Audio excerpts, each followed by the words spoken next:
Imagine being born into a world where every decision about your body, where you live, what you eat, even who you share your most intimate moments with is not your own. For Rufus, a young man enslaved in the American South, life was not a journey of choices but a series of commands. One evening, his master ordered him to take Rose, a woman he barely knew, as his partner. It was not love, nor even companionship. It was a transaction of control, an assertion of power over two lives that had no say in the matter. Rufus' story may sound like a single episode, but it represents a larger truth that history too often hides in silence. Enslaved men were not only laborers forced to work the fields, they were also victims of coercion, stripped of dignity, and pushed into roles that shattered their humanity. When we think of slavery, we often picture physical chains, the brutal lash of a whip, or the endless hours under the scorching sun, but the deeper chains, the ones placed on identity, on masculinity, on the very right to decide over one's own body, were just as devastating. What makes this story particularly haunting is that Rufus was expected to accept it as normal. The order to lie with Rose was given as casually as one might order a man to chop wood or carry water. Refusal was not an option. To resist meant punishment, often violent, sometimes fatal. In that moment, Rufus realized that his body was not his own. He could be paired with someone against his will, treated as a tool for reproduction, his emotions dismissed as irrelevant. This dehumanization was not accidental, it was systematic, woven into the fabric of slavery to strip people of the ability to see themselves as human beings with choices and desires. We begin here with Rufus, because his story forces us to ask uncomfortable questions. What happens to a man when his very sense of masculinity is weaponized against him? How do we remember histories that have been deliberately silenced? And how does this hidden side of slavery continue to shape the way society views black men even today? This episode is not about sensationalism, but about uncovering a truth too long buried beneath the more familiar narratives of slavery. While history has rightly documented the brutal assaults endured by enslaved women, the parallel suffering of enslaved men has often been overlooked. Yet their stories matter. Their pain deserves to be acknowledged. And by telling these stories, we begin to see slavery for what it truly was, not just forced labor, but a complete dismantling of human autonomy.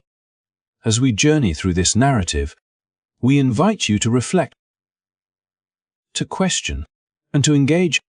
These are not easy stories, but they are necessary ones. If you believe in shining light on hidden histories, in giving voice to those silenced for centuries, then we encourage you to support this channel. Please take a moment to like this video, share it with others who care about truth and justice, and subscribe so you won't miss the next story we uncover. Together, we can keep these conversations alive, ensuring that the past is neither forgotten nor repeated. While the abuse of enslaved women has long been acknowledged in the records of history, the violation of enslaved men has remained largely overlooked, hidden in the shadows as if silence could erase the wounds left behind. Rufus' story, the moment when his master commanded him to take Rose against his will, is not an isolated tragedy but a key to understanding a wider reality that few dared to write down.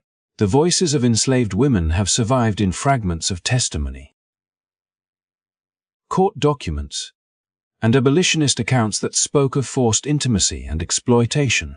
Yet the voices of men like Rufus were often silenced, not because the abuse was absent, but because society refused to see men as possible victims. This silence is not accidental. It reveals the deep discomfort people have in confronting the ways in which power stripped men of their humanity, reduced them to instruments, and used even their masculinity as a tool of control. Imagine Rufus in that moment, standing in the dim light of a cabin, Rose before him, both caught in a cruel command neither of them desired. The master's voice had carried no hint of hesitation, no space for refusal. To him, Rufus' body was property, to be directed, exploited, and paired at will. For Rose, the violation was just as real, her dignity ignored, her choices erased. But for Roos, there was an added layer of torment. He was expected to act the role of a man, to perform strength and desire, while at the same time knowing that his performance was not his own. His body became a battlefield where control and resistance warred silently, and where submission was the only path to survival. This reality dismantles the stereotype that enslaved men were always strong, invulnerable, and untouched by the same kinds of exploitation that women endured. What makes Rufus' story particularly unsettling is how it exposes the fragility of freedom within slavery. To outsiders, a man might still appear powerful, his body strong from field labor, his stature suggesting resilience. But inside, he could be as powerless as any child, commanded into acts that left scars deeper than the lash. Enslaved men lived under the constant threat that their bodies could be used not just for labor, but for reproduction, entertainment, or humiliation.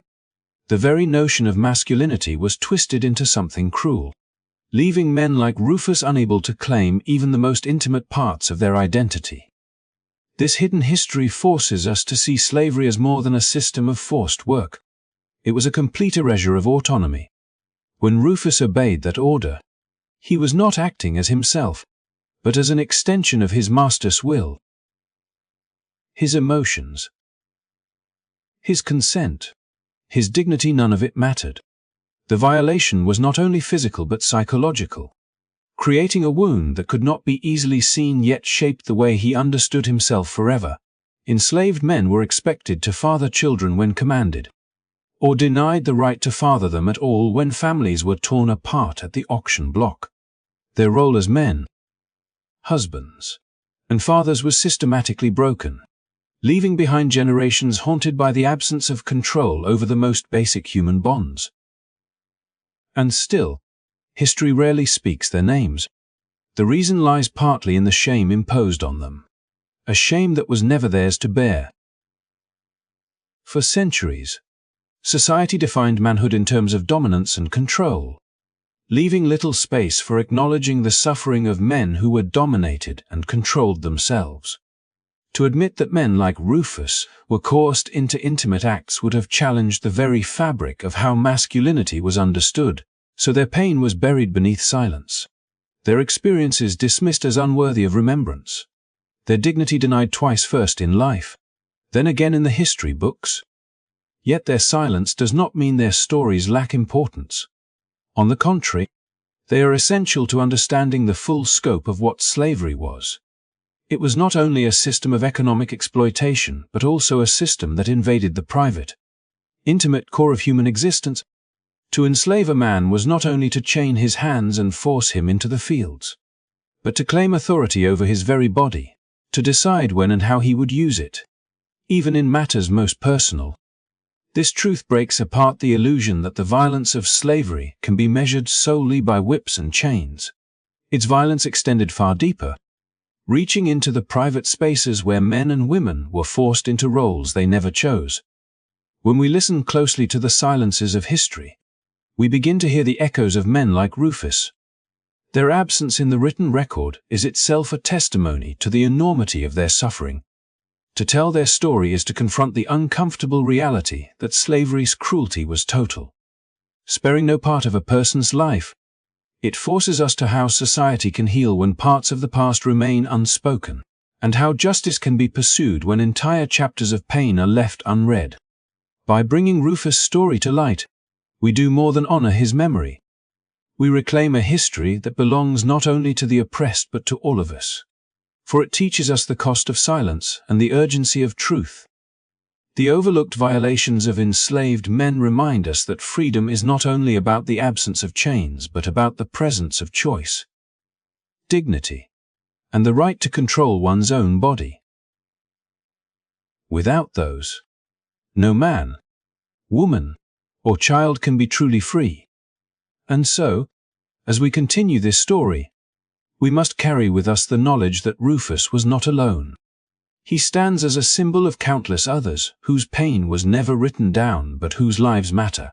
By listening now, by acknowledging their hidden wounds, we bring a measure of justice to the silence, ensuring that what was once overlooked will no longer be ignored. Until 2012, the legal definition of rape in the United States was written in such a way that it only acknowledged women as victims, excluding men from recognition and erasing their suffering from the framework of justice itself. This reality reveals not only a blind spot in the law, but also a deeper silence that has long surrounded the abuse of men, a silence that stretches back to the time of slavery. When we think of Rufus and the command given by his master to take Rose against his will, we begin to see how the denial of male victimhood is not new but rooted in centuries of refusal to accept that men, too, could be violated.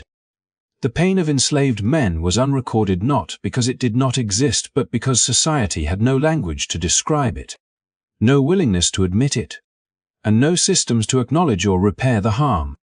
This absence in the law is significant because laws shape the way society understands truth. If something is not defined as a crime, it is often treated as if it cannot exist. For men like Rufus, and for the generations that followed, this meant their trauma could be buried not only by shame but by the silence of institutions that refused to see them. In the slave quarters, where masters commanded intimacy, men endured humiliation that they could not name. And when slavery ended, the shadow of that denial carried forward. The law spoke clearly about the suffering of women, but it left men outside the circle of recognition, as though their pain was either impossible or irrelevant. To imagine the weight of that silence, think of how it would feel to experience harm and then discover that the very system designed to protect the vulnerable could not even recognize you as a victim.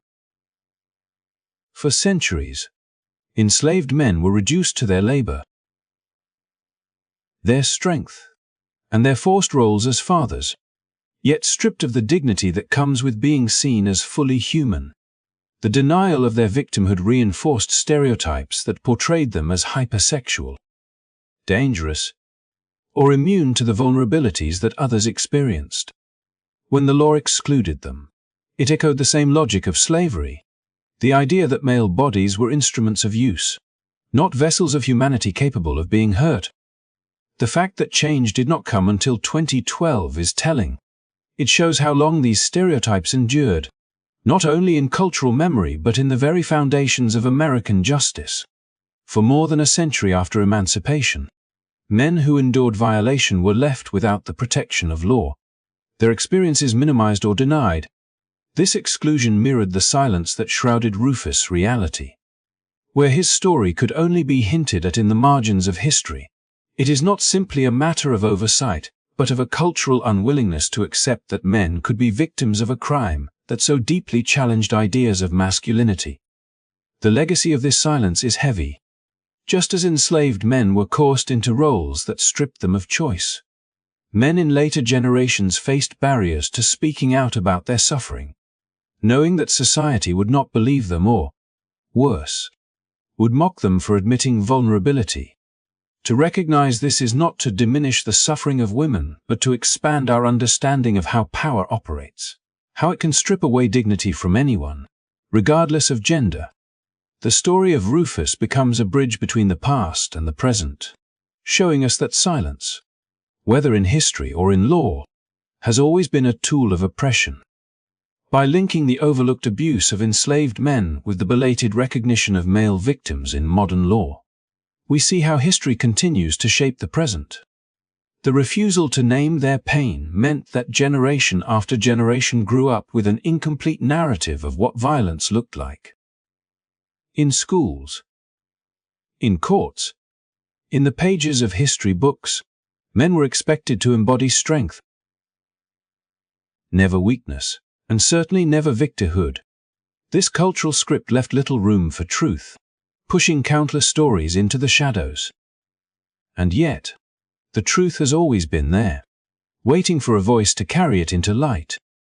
It is striking to realize that only a little more than a decade ago, American law finally acknowledged what enslaved men like Rufus had known all along, that violation does not discriminate, that it is not defined by gender, and that pain is real regardless of the body it inhabits. The change in 2012 was more than a legal update, it was a recognition that the old silences could no longer hold. It was an invitation to begin rewriting the narrative, to see men not only as perpetrators or as embodiments of strength, but also as human beings capable of suffering and deserving of justice. In telling Rufus' story alongside this legal shift, we are reminded that history is not a series of disconnected events, but a long thread of cause and effect. The silence that surrounded Rufus is connected to the silence that surrounded countless men whose voices were ignored until very recently. To bring these stories together is to restore a sense of wholeness, to see that the denial of recognition is itself a form of violence, and to acknowledge that justice delayed is justice denied. As we reflect on this connection, it becomes clear that uncovering hidden histories is not only about the past, but about shaping the present. The silence around enslaved men's experiences prepared the ground for centuries of denial, which in turn left victims without protection until the 21st century. To tell their stories now is to begin healing the wound left by that silence, to insist that no victim is invisible, and to honor those whose pain was buried by laws and memories that refused to see them. The journey from Rufus' cabin to the changes in U.S. law may seem long, but the thread that connects them is the same: the need for recognition, for voice, for the dignity of being acknowledged as fully human. Until that recognition came, the silence was as heavy as chains. Now, by speaking the truth aloud, we can break those chains, not only for Rufus but for all who endured without a name, and ensure that no one's suffering will ever again be overlooked. Men rarely reported abuse due to fear of being seen as weak, unmasculine, or marked by labels they never chose. And this fear stretches back to the earliest days of slavery, where men like Rufus were forced into silence even as their bodies and dignity were taken from them. The story of Rufus standing under his master's command to take Rose against his will reveals not only the cruelty of that single act, but also the lasting weight of silence imposed on men throughout history. It was not only the physical coercion that scarred him, but the knowledge that he could never speak of it. That to admit what had been done would risk stripping away what little dignity he still held. In a world that defined masculinity through dominance and strength, to confess being victimized would have been to admit to the impossible that a man could be both strong and violated, both masculine and powerless. This silence carried forward long after the chains of slavery were broken. Society taught men that to speak of abuse was to confess weakness, and weakness was the one thing they were never allowed to show. The weight of these expectations meant that countless stories went untold, leaving the historical record lopsided, with women's suffering acknowledged, however incompletely. While men's remained hidden in the shadows, this imbalance was not because men endured less pain, but because their pain could not fit within the rigid boundaries of what society believed men to be. To be masculine was to endure, to never falter, to never admit to being broken.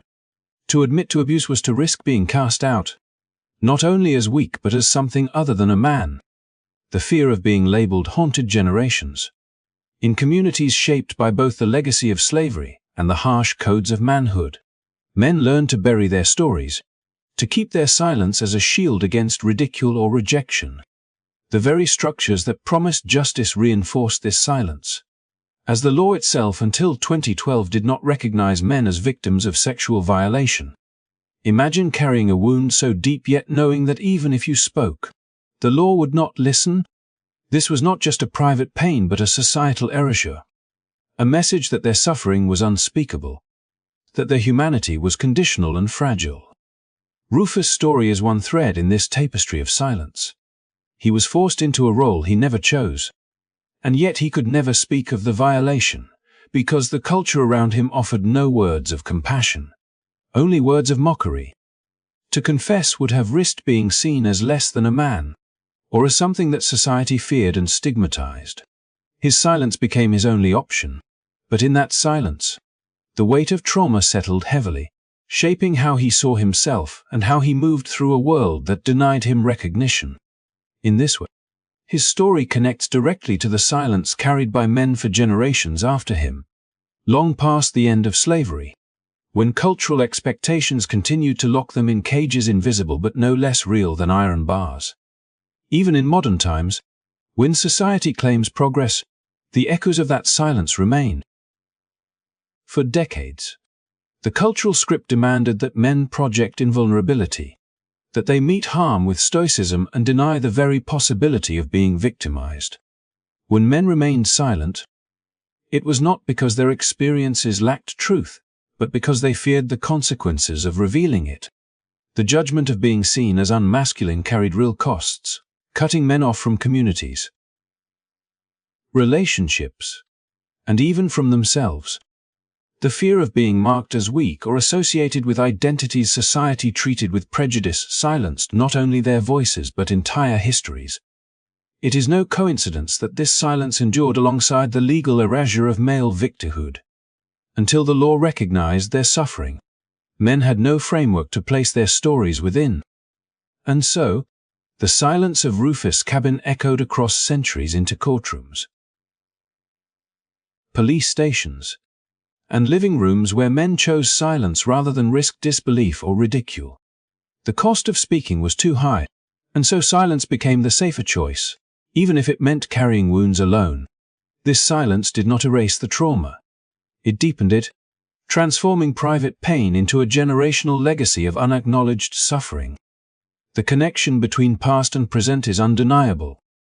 Just as Rufus bore the weight of being forced into something that stripped him of choice, and then denied him the right to name it, men in later generations bore the weight of abuse they could never disclose. The fear of being seen as weak or unmasculine became a prison of its own, reinforced by cultural norms that left no space for vulnerability. The very essence of manhood was defined in ways that made healing impossible. For how can one heal from wounds that must remain hidden? Yet to acknowledge this silence now is to break a chain that has held for too long. By returning to Rufus' story and placing it alongside the silences of later generations, we begin to see the full pattern: how power used silence as a weapon, how culture reinforced it, and how law failed to break it. The truth is that men's silence was never a sign of weakness, but a survival strategy in a society that left them no other option. Their silence was imposed, not chosen, and their suffering was real, even if history refused to record it. The challenge today is not only to tell Rufus' story, but to create space for the stories that have been buried for centuries. To acknowledge that men, too, have endured violations that left them broken, and that their silence does not erase the truth of their pain. By bringing these voices into the light, we do more than rewrite history. We begin to dismantle the cultural codes that made silence necessary in the first place. The story of Rufus is not only a story of slavery but a story of humanity, of what happens when power denies recognition and when culture forces silence. In telling his story, we refuse to let silence have the last word. We restore dignity to those who could not speak. We challenge the myths of invulnerability that imprisoned men for generations. And we honor the truth that victimhood is not defined by gender but by the loss of choice, of autonomy, of dignity. Men rarely reported abuse not because it did not happen but because silence was demanded of them. To break that silence now is to offer justice, long delayed but never too late, to Rufus and to all those who lived under its weight. Around 40% of slave owners were women, and many among them also engaged in acts of coercion and abuse toward the men they enslaved, a reality that shatters the simplistic image of plantation life often told in history books. When we think of slavery, the picture most often drawn is that of the male master wielding unchecked power, issuing commands, and asserting control over both labor and bodies. Yet the truth is more complex and unsettling. Women, too, were not passive bystanders but active participants in the system. Inheriting property, managing estates, and exercising authority over those who had no power to resist. Within that authority lay the ability not only to command work, but to command intimacy. And countless enslaved men bore the silent scars of such encounters. This truth deepens the story of Rufus, who lived under the weight of his master's order to take Rose against his will, revealing that control over enslaved men's bodies was not confined to male masters alone. The image of the fragile, delicate woman of the South has long served as a romanticized shield, protecting history from reckoning with the violence many women themselves enacted. These women were not powerless, they held legal ownership of human lives and, with that ownership, the ability to bend men to their will. For enslaved, this meant that threats to their dignity could come not only from the lash of a male overseer, but also from the intimate demands of a mistress, who knew that her authority would be enforced by law, by culture, by silence. Imagine the position of an enslaved man in such a household. He could not refuse orders in the field, nor could he refuse when summoned into the private spaces of the house. To resist would mean punishment, perhaps sale, perhaps even death. To comply meant surrendering the very core of his humanity, to participate in acts that carried no trace of choice. These moments left wounds that could not be spoken of, because the enslaved man who admitted to such treatment would not be believed. Or worse, would be ridiculed for being placed in a position that society refused to recognize as abuse. In a world where masculinity was equated with dominance, the enslaved man's lack of choice marked him with shame that was never his to bear. This aspect of slavery reveals how deeply the system corrupted every bond of human interaction. The presence of women as perpetrators complicates the narrative of victim and oppressor, showing that the institution of slavery consumed not only those forced into chains but also those who believed themselves free. Female slaveholders used their authority in ways that mirrored the very logic of male power. Ownership justified everything. When a woman commanded, the enslaved man had no recourse, no shield, no way to assert that his body was his own. And just as with male masters, these women's demands often carried the weight of reproductive intentions, seeking children to increase the wealth of their estates, reducing human intimacy to a cruel calculus of profit. The silence around this history is striking. For years, the public imagination has been slow to recognize female slaveholders as capable of violence, preferring to frame them as reluctant participants or innocent wives. But historical records reveal that many women were anything but reluctant. They inherited plantations, they purchased enslaved people, they disciplined them, and in many cases, they exploited them in the most personal of ways. For enslaved, the result was a double bind of silence, unable to resist, unable to speak, unable to be seen as victims in either the eyes of their communities or the eyes of the law. Their stories were swallowed twice, once in the act itself, and again in the refusal of history to acknowledge them. This silence is the same one that followed Rufus, the same one reinforced by legal definitions that excluded men as victims until only recently, the same one that pushed generation after generation of men to bury their trauma for fear of being seen as weak or unmasculine.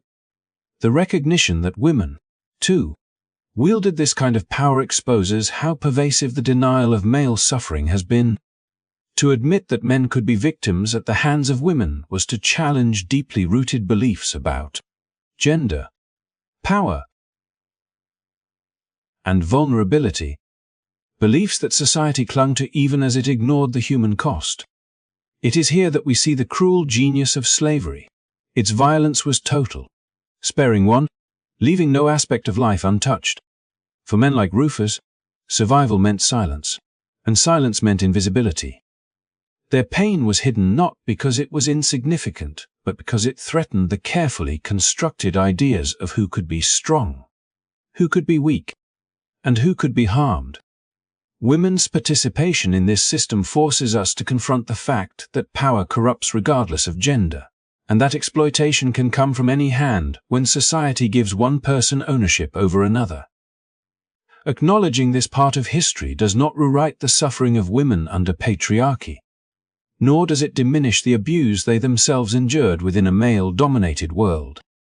but it does demand that we expand the narrative to see all who were harmed, to recognize that enslaved men were not only laborers and fathers, but also victims of intimate coercion that robbed them of agency. To tell their story is to give back what history has stolen, the recognition that their suffering mattered, that their silence was not consent, and that their dignity was real even when denied by those who claimed to own them. By connecting Rufus' forced obedience to Rose, the silence imposed by cultural definitions of masculinity, the exclusion of male victims in the law until 2012, and now the recognition of women as active participants in this abuse, we see a continuum of denial and erasure that lasted centuries. This is not a scattered collection of isolated stories, but a unified narrative of how power sought to erase certain forms of suffering, and how silence became both a weapon and a wound. To bring these hidden truths to light is to confront not only the cruelty of slavery, but also the unfinished work of acknowledging all victims, regardless of gender. The story of Rufus, and of countless men like him, demands that we resist the temptation to simplify history into neat roles of victim and oppressor. Man and woman, strong and weak. Reality was far more tangled, and in that tangle lies the full measure of slavery's inhumanity. By remembering the enslaved men whose voices were silenced and by naming the women whose power was wielded as violence, we give history back its complexity and, more importantly, we give dignity back to those who were denied it. Their stories, long buried, are not only part of the past but a lesson for the present, that silence serves only power and truth, however painful, is the first step toward justice. Enslaved men and women were dehumanized, cast into stereotypes that painted them as hypersexual and even compared them to animals, stripping away the very core of their humanity and replacing it with distorted images designed to justify exploitation. This cruel narrative was not accidental but intentional, a construction that allowed those in power to rationalize acts of coercion, violence, and humiliation. If enslaved people could be imagined as less than human, their suffering could be dismissed, their resistance ignored, and their voices silenced. The story of Rufus, ordered to take Rose under his master's command, becomes clearer when placed against this backdrop, for it shows how stereotypes served as tools that denied enslaved men the right to innocence and enslaved women the right to dignity. Their humanity was rewritten into a caricature that served the interests of those who claimed ownership over them. The stereotype of hypersexuality was especially destructive. Enslaved men were portrayed as brutes with uncontrollable desires, dangerous to white society yet ironically exploited for those very traits. This twisted perception meant that when men like Rufus were coerced into acts against their will, the violence was invisible to the outside world because people assumed their bodies were naturally driven by lust. Their lack of choice was erased under the lie that they always desired, always hungered, always sought. In truth, Rufus' silence was not born of desire but of fear, of survival, of the knowledge that refusal would bring punishment. But under the cruel lens of stereotype, he was never seen as a victim, only as a body fulfilling the role that society had imposed upon him. For enslaved women, the image was equally damaging. They were portrayed as temptresses or as naturally promiscuous, making it easier for slaveholders to excuse exploitation as if it were mutual. In reality, women like Rose were denied the right to say no, denied the right to their own bodies, denied the dignity of being seen as capable of consent. To be both enslaved and female meant carrying the burden of constant vulnerability, where every interaction could be shaped by the power of ownership. Like Rufus, Rose had no choice, yet society chose to interpret her silence as complicity, erasing her victimhood under the guise of stereotypes that reduced her to less than human. The comparison to animals drove this dehumanization even further. Slaveholders spoke of breeding enslaved people as if they were livestock, pairing men and women together to produce children who would themselves be sold or forced into labor. In this way, Intimacy was stripped of all meaning, turned into a cold transaction of profit. Enslaved men were forced into roles as studs, valued not for their individuality, but for their ability to produce children who increased the wealth of the estate. Enslaved women were reduced to wombs, measured by the number of children they bore and the strength of their offspring. The humanity of both was erased under the language of animals, a language designed to disguise cruelty as natural order. Rufus' story reflects this reality in painful clarity. His body was never his own, his choices never truly his, because stereotypes and power combined to create a world where he could be forced into acts that left him hollow inside yet invisible to the world outside.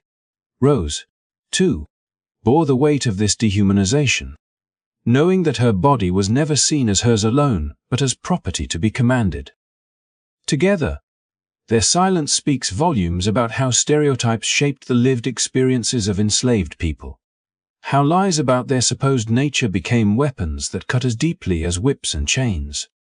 The endurance of these stereotypes did not end with slavery.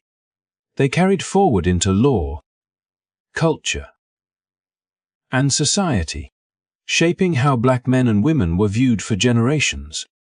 When the legal definition of rape excluded men until 2012, it echoed the old belief that men could not be victims, especially not men marked as hypersexual.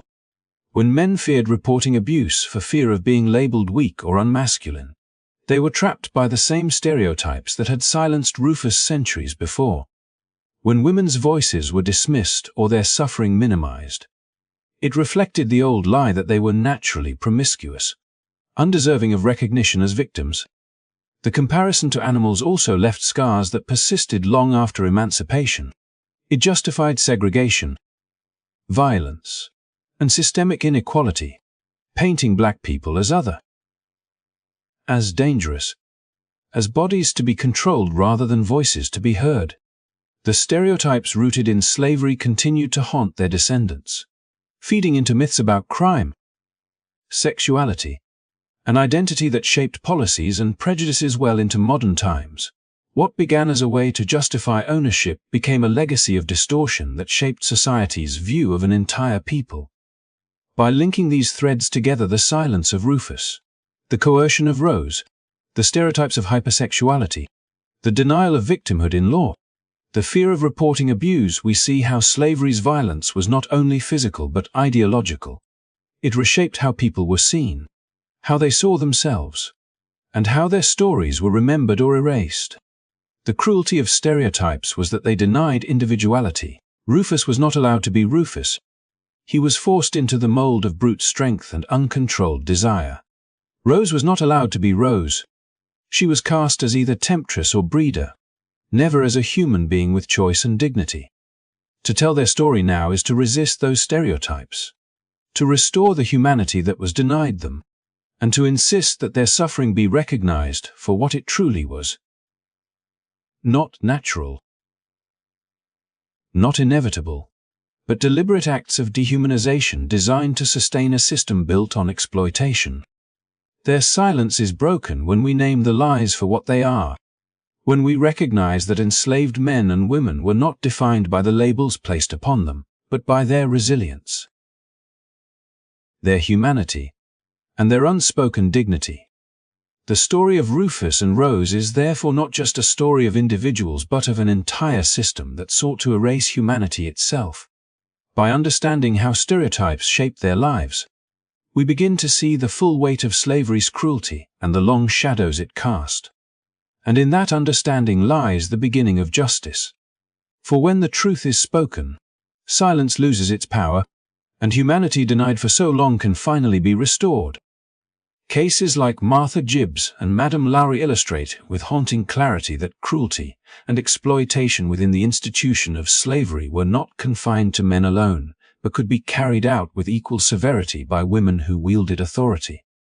To understand their actions is to confront a deeply unsettling truth about power, one that disrupts the assumption that women, by virtue of gender, were naturally more compassionate or nurturing in their roles as slaveholders. Instead, their stories reveal how the corrosive influence of ownership could twist any human being, regardless of gender, into an agent of suffering when wealth, control, and social dominance were at stake. These women were not passive participants in a brutal system. They were active architects of it, exercising control over bodies and lives in ways that blurred the lines between domestic responsibility and calculated cruelty. Martha Gibbs is remembered as a plantation mistress who embodied the contradictions of her position. To the world outside, she might have appeared as a refined Southern woman, presiding over a household with poise. Yet beneath this facade lay acts that revealed how ownership enabled her to inflict both physical and emotional harm on those under her control. Gibbs exploited enslaved men and women not simply through labor, but through a system of intimate domination that left her victims stripped of autonomy. Her actions remind us that within the walls of the plantation household, cruelty often wore the mask of respectability, and violence could be carried out under the cover of what society accepted as normal. She was not an exception, but a reflection of the hidden dimensions of slavery, where gender did not limit the capacity for harm, but instead shaped the ways it was expressed. Madame Delphine Lalaurie, perhaps one of the most infamous figures in this history, represents an even darker side of this reality. Living in New Orleans, she cultivated an image of sophistication and wealth, hosting gatherings attended by the city's elite, her mansion standing as a symbol of status and refinement. Yet behind the closed doors of that mansion, a far different story unfolded, one of torment and degradation. Reports from the time described acts so horrific that even in a society accustomed to the cruelties of slavery, her name became synonymous with excess and brutality. What made her story particularly chilling was not only the violence itself, but the secrecy and deception with which it was carried out. As if cruelty could be hidden beneath the veneer of elegance and charm. The stories of Gibbs and Lalaurie highlight the complexity of gender roles within slavery. Female slaveholders often operated in the private spaces of the household, where power was wielded less through the whip and more through the constant surveillance of daily life, the control of intimate spaces, and the manipulation of relationships. Their proximity to enslaved men and women gave them a unique form of influence, one that could be used to nurture or to destroy, and too often it was used for the latter. When women like Gibbs and Lalaurie crossed the boundaries of control into exploitation, they demonstrated that cruelty was not the domain of men alone, but a consequence of the system itself, one that granted absolute authority to anyone who held ownership. Linking these cases back to the broader narrative of Rufus and Rose, it becomes clear how the system created layers of silence and invisibility around abuse. Rufus' coerced encounters with Rose, interpreted through the stereotypes that painted enslaved men as hypersexual and enslaved women as inherently available, were mirrored in the way women like Gibbs and Lalaurie exploited their authority. The victims of such acts were denied recognition not only by their abusers but also by the larger society that refused to see them as victims. For Rufus, silence was survival. For Rose, compliance was a shield against worse punishment. And when their stories intersect with those of female slaveholders, the cruelty of the system becomes even more apparent. No one was safe from exploitation when power was absolute and accountability non-existent. The stereotypes that dehumanized enslaved people also served to protect women like Gibbs and Lalaurie from scrutiny. If enslaved men were imagined as dangerous and enslaved women as temptresses, then abuse at the hands of female slaveholders could be dismissed as discipline, authority, or even necessity. Their victims, already silenced by law and custom, found themselves further trapped by narratives that painted them as complicit in their own suffering. Thus, exploitation could thrive in secrecy, unspoken yet ever present, shaping lives and leaving scars that would never fully heal. What makes these stories endure is not just their shock value, but the light they shed on the broader patterns of slavery. They remind us that power corrupts not selectively but universally, that the institution of slavery was built on a foundation so toxic that it could transform both men and women into perpetrators of cruelty. They also remind us that enslaved people, despite being trapped in a system designed to strip them of humanity, found ways to endure, to resist in silence, and to preserve fragments of dignity in a world intent on erasing it. By weaving the stories of Gibbs and Lalaurie into the larger narrative, we see the layers of exploitation more clearly. Enslaved men like Rufus carried the weight of stereotypes that denied them victimhood, while women like Rose bore the burden of constant vulnerability. When female slaveholders entered the picture, they extended the reach of oppression, proving that the machinery of slavery operated not only in the fields and auction houses, but also in the bedrooms and parlors, in the hidden corners of daily life. To confront these histories is to dismantle the myths that have long obscured them. It is to recognize that cruelty had many faces, that the system of slavery did not spare anyone from its corrupting grasp, and that silence, whether born of fear, complicity, or societal indifference, allowed it to continue. The legacies of Gibbs and Lalaurie remind us that acknowledging this truth is not about dwelling on horror, but about restoring voice to those who were denied it. Their victims, silenced in life, can only be heard now if we refuse to look away from the uncomfortable realities of the past. In the end, the cruelty of female slaveholders underscores the same lesson we find in the lives of Rufus and Rose, that power unchecked leads to exploitation, that stereotypes can erase humanity, and that stories left untold become complicit in silence. By bringing these narratives together, we not only reveal the hidden dimensions of slavery, but also honor the resilience of those who endured its darkest realities, ensuring their humanity is no longer denied, their suffering no longer dismissed, and their voices no longer unheard. Relationships between white women and enslaved men were often cloaked in silence, secrecy, and distortion, recast by those in power to appear consensual, even when the truth was far darker.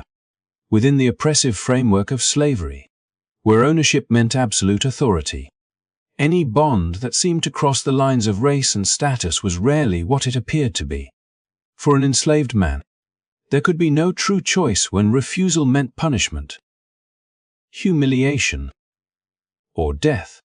Yet in the eyes of society, these dynamics were not acknowledged as coercion. Instead, they were reframed in a way that absolved the white woman of responsibility and placed the burden of shame and blame squarely on the shoulders of the enslaved man. This reframing not only silenced victims, but also reinforced the myths and stereotypes that sustained the institution of slavery itself. To the outside world, a white woman's interactions with an enslaved man could be explained away as temptation on his part, as if he had seduced her or overstepped the boundaries of his position. In truth, the power dynamic made such a scenario impossible. Yet this narrative was carefully cultivated because it protected reputations. A plantation mistress or a wealthy woman in the city could maintain her social standing by presenting herself as a victim of the supposed advances of the man she owned. And the enslaved man, stripped of voice and dignity, bore the consequences. What society chose to see as scandalous flirtation or mutual attraction was, in reality, an extension of ownership, another form of control enacted in private spaces, disguised by lies and held by silence. This pattern becomes clearer when we look back at the stories of figures like Martha Gibbs or Madame Lalaurie, whose authority extended into the most intimate aspects of enslaved lives. When these women's actions became known, they were often softened in retellings, framed as indiscretions or strange personal habits rather than exploitation. The enslaved men involved were rarely described as victims. Instead, they were cast as willing participants or even as threats, perpetuating the stereotype of black men as hypersexual beings who could not control themselves. In this way, society inverted the truth, protecting the image of white womanhood while dehumanizing those who had no means to defend themselves. For men like Rufus, whose life was already defined by obedience, such accusations were especially dangerous. To be accused of stepping beyond his station, even if he had only followed orders, could mean brutal punishment or even lynching. Within this system, silence became survival, and complicity was forced upon him. He could not protest that he had no choice, because the law did not recognize his right to refuse. He could not confide in others, because society was ready to believe the worst of him. His very existence was overshadowed by the myths that enslaved men were both desirable and dangerous. A contradiction that left him defenseless when blame inevitably fell his way. The irony, of course, was that these narratives served not only to shield women, but also to reinforce the very stereotypes that justified slavery. By portraying black men as aggressors and white women as victims, the system perpetuated the idea that enslavement was necessary for safety and order. Every coerced encounter that was reframed as mutual consent or illicit attraction fed this cycle, making it harder for truth to emerge. Those who suffered remained invisible, their stories buried beneath layers of lies that distorted reality to suit the needs of the powerful. In the broader scope of history, these reframed relationships reveal how deeply ingrained the culture of silence was. Abuse was not only carried out but disguised, normalized, and even romanticized in some accounts. Novels of the 19th century occasionally hinted at such dynamics, but they rarely acknowledged the absence of choice for enslaved men. Instead, the enslaved characters were written as willing partners, perpetuating the myths that had been carefully constructed in real life. Literature, gossip, and whispered rumors all worked together to maintain a fiction that excused white women while criminalizing black men. This distortion of truth had lasting consequences. Long after slavery ended, the stereotypes it created lingered, shaping perceptions of black men in ways that justified discrimination and violence. Accusations of impropriety, even without evidence, were often enough to provoke mob violence or legal punishment, echoing the old patterns where blame was shifted regardless of reality. The silence imposed on men like Rufus during slavery extended into the generations that followed, as descendants inherited not only the trauma of their ancestors, but also the distorted narratives that continued to endanger their lives. It is within this silence that the full cruelty of these disguised relationships can be seen. For enslaved, there was no safe way to navigate the situations imposed upon them. Compliance was dangerous, but refusal was deadly. Submission could be twisted into evidence of desire, while resistance could be reframed as aggression.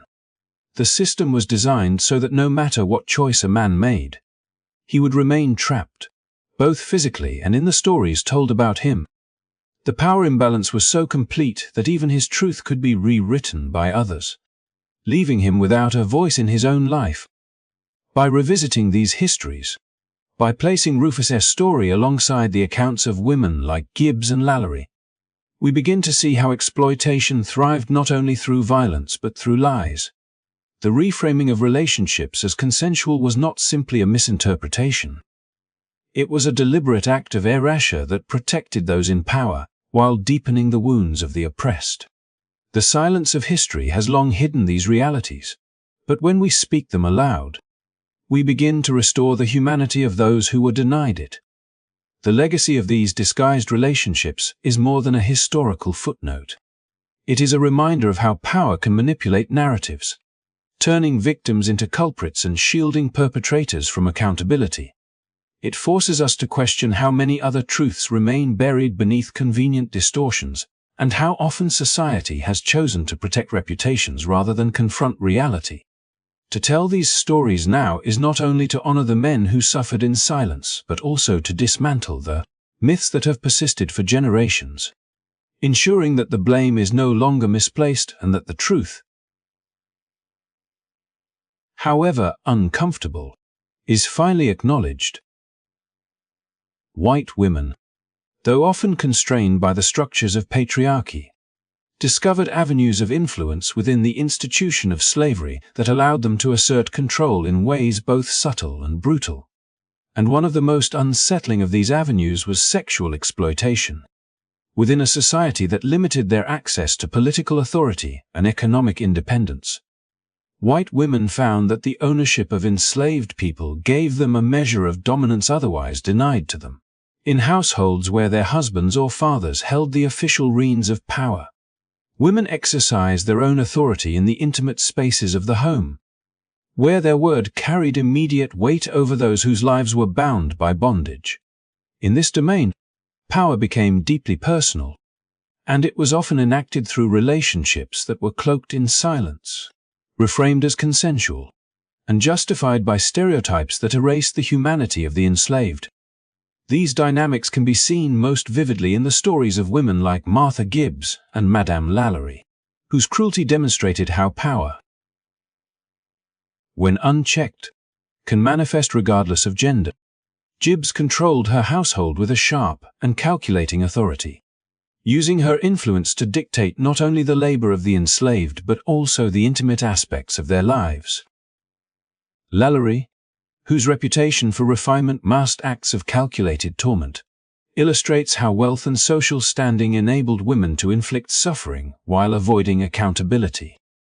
Both women operated within a patriarchal system that placed them beneath men in terms of status. Yet within their own households they wielded an authority that enslaved men and women could not challenge. It was here, in the blurred boundaries between household responsibility and domination, that exploitation found fertile ground. The paradox is striking.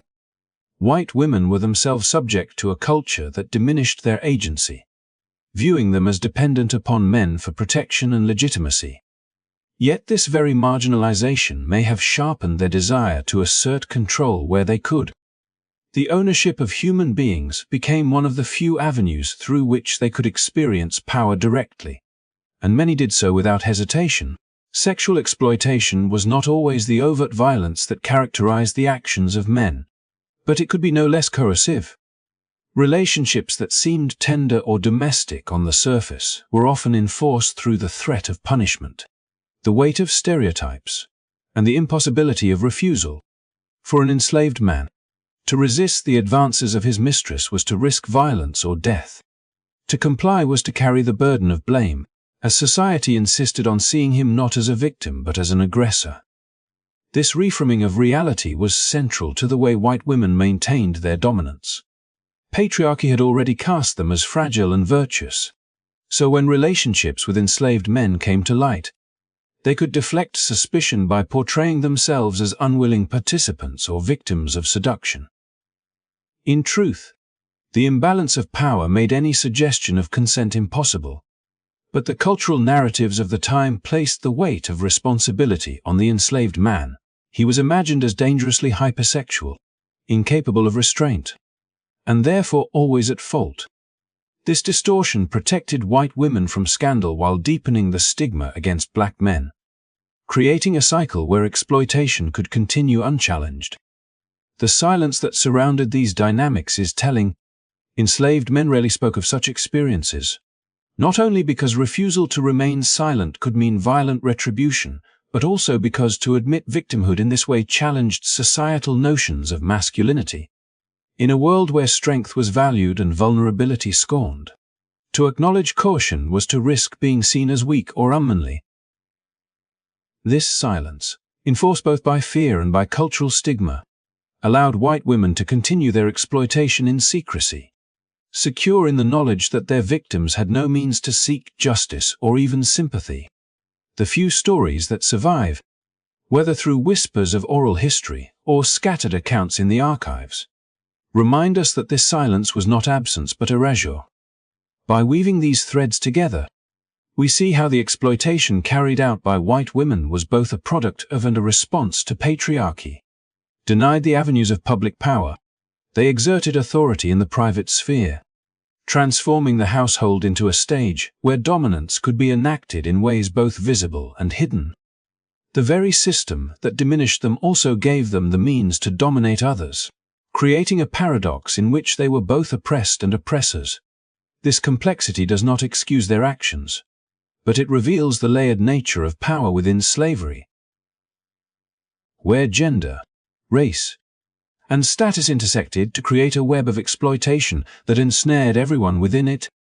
The lives of Rufus and Rose, whose stories illustrate the coerced intimacy imposed upon enslaved people, remind us how devastating this intersection could be. Rufus' lack of choice in his encounters with Rose mirrored the lack of choice enslaved men faced when white women imposed themselves upon them. Both were trapped within a system that denied them autonomy and then blamed them for the outcomes. Rose's compliance was dismissed as availability, Rufus' silence as consent, and together their suffering was hidden beneath narratives that absolved those in power. When women like Gibbs or Lalaurie entered this picture, they extended the cruelty of slavery into every corner of life, showing that patriarchy did not prevent them from exploiting others, but instead shaped the ways in which they did so. The consequences of this history extend far beyond the era of slavery itself. The stereotypes that painted black men as dangerous aggressors and white women as helpless victims did not vanish with emancipation. They lingered, shaping laws, fueling violence, and justifying systemic discrimination for generations. The silence of enslaved men, forced upon them by fear and stigma, became the silence of history, leaving their experiences overlooked and their humanity denied. To acknowledge the role of white women in this exploitation is to confront not only the brutality of slavery, but also the ways in which gendered narrative shielded perpetrators and erased victims. Telling these stories today is not an act of assigning blame based on gender, but of revealing the full scope of exploitation within slavery. It is a recognition that power, once granted, can be twisted in many forms, and that those denied authority in one realm may assert it destructively in another. The exploitation carried out by white women was not separate from patriarchy but entwined with it, a product of the same system that diminished their public voices while amplifying their authority within the household. By uncovering these truths, we dismantle the myths that have long obscured them and give voice to those who endured in silence. In the end, the stories of white women who exerted dominance through exploitation remind us that slavery was not sustained by men alone, but by a society that allowed cruelty to flourish wherever power was unchallenged. It is through acknowledging this complexity that we honor the resilience of those who suffered and confront the uncomfortable realities that history has too often chosen to forget. The legacies of slavery did not end with emancipation. They continued to live on in the shadows of cultural memory, encoded in the ways society spoke about, depicted, and judged black men. The abuses that took place within the hidden corners of plantations and households, coercion disguised as consent, silence forced upon victims, blame shifted to the powerless left behind more than just unrecorded suffering. They created narratives, myths, and stereotypes that outlasted the institution of slavery itself, finding new life in the decades and centuries that followed. These distortions did not vanish when chains were broken. Instead, they evolved, shaping how black masculinity was perceived, controlled, and feared in American society long after the Civil War. During slavery, the image of the black man was twisted into contradictory caricatures. On one hand, he was depicted as dangerous, predatory, and uncontrollable, a figure that had to be subdued, monitored, and restricted. On the other hand, he was portrayed as hypersexual, incapable of restraint, and always at fault in encounters with white women. These stereotypes were deliberately cultivated to justify the oppression of enslaved people. But when slavery ended, they did not dissolve. They migrated into new forms of control, laws that policed black bodies, customs that demanded silence, and violence that reinforced fear. What began as a tactic to protect the reputations of white women and preserve the authority of white men became a cultural script that shaped every interaction, every judgment, and every assumption about black men in America. The story of Rufus reminds us how this distortion began. Forced into intimacy under orders, denied the right to refuse, and yet blamed for what followed. He embodied the impossible position that enslaved men often faced. His silence, born of necessity, became part of a larger silence that history imposed. And when women like Martha Gibbs or Madame Lalaurie wielded their power to exploit enslaved men, while recasting themselves as victims, they fed a narrative that painted men like Rufus as aggressors rather than victims. That inversion of truth has echoed across time, seeding stereotypes that still affect perceptions today. Even in the modern era, we see the echoes of these narratives. The image of the hypersexual black man has been used to justify exclusion, criminalization, and violence.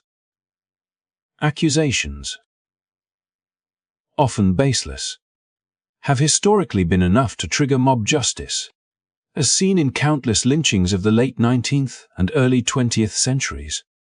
These tragedies were not accidents of history, but direct continuations of the myths born during slavery. The fear of black masculinity, framed as inherently dangerous, became a weapon that reinforced segregation, justified discriminatory laws, and shaped public opinion.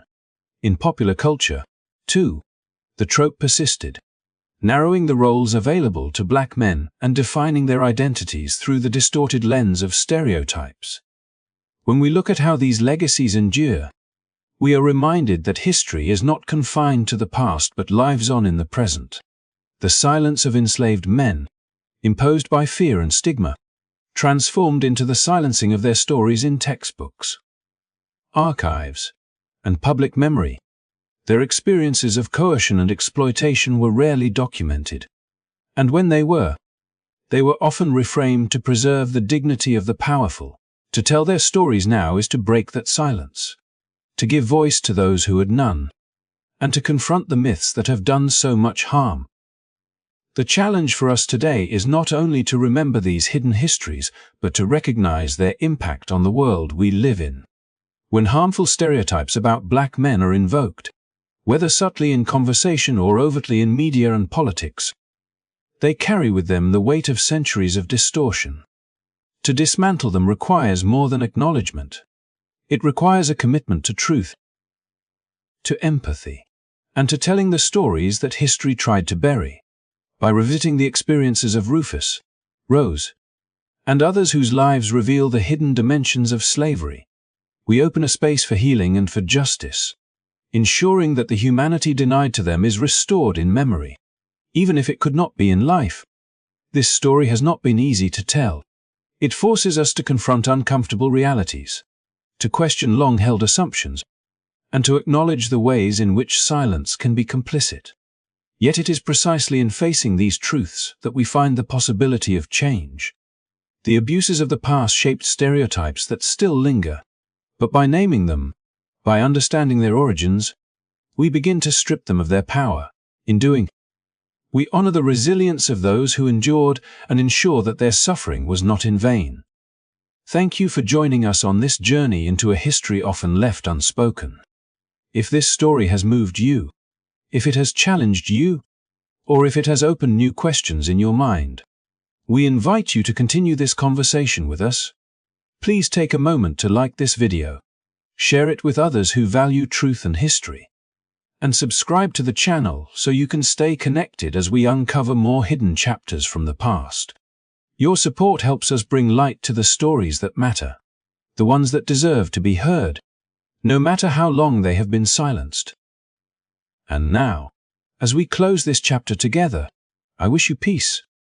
May you carry these stories with you, not as burdens, but as reminders of the strength of the human spirit and the importance of truth. Thank you for listening. Thank you for caring. And until we meet again, may you rest well. Good night.